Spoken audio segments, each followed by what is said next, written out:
நாங்கள் ரெகுலராக பெயிண்டிங் வேலைக்கு போயிட்டுருக்கும் போச்சில் திடீர்னு ஒரு பெரிய ஜாப்பும் கையில் கிடச்சி. அந்த ஜாப் கண்டிப்பாக பார்க்கலாமா வேண்டாம்னு யோசிச்சு சரி ஒரு வழியாக பார்த்துரும் அப்படின்னு சொல்லி போயாச்சு. எங்களுக்கு கிடைச்சில ஒரு பெரிய வேலைனா இந்த வேலை மட்டும்தான். நம்மளால் எதையும் பண்ண முடியும், வந்த வேலையை நம்ம கண்டிப்பாக விடக்கூடாது, கண்டிப்பாக அந்த வேலையை பார்த்துதாங்க அப்படின்னு சொல்லிட்டு அந்த வேலைக்கு போயாச்சு.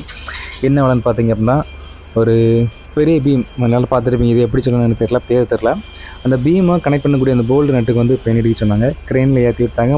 வாட்டி க்ரெயினில் ஏறுறேன், அதுவும் பெருசாக எந்த வித அனுபவமும் இல்லை. ஃபஸ்ட்டு வாட்டி ஏறுறேன். க்ரெயினில் ஏறும்போது கொஞ்சம் பயமாக தான் இருந்தது. நான் போக எனக்கு ஒன்றுமே தெரியல. ஏன்னா ஒரு விஷயத்தை நம்ம பண்ண முடியுமா அப்படின்னு சொல்லிட்டு பயந்துட்டு யோசிச்சு பார்த்தா மட்டும்தான் கொஞ்சம் பயமாக தெரியும்.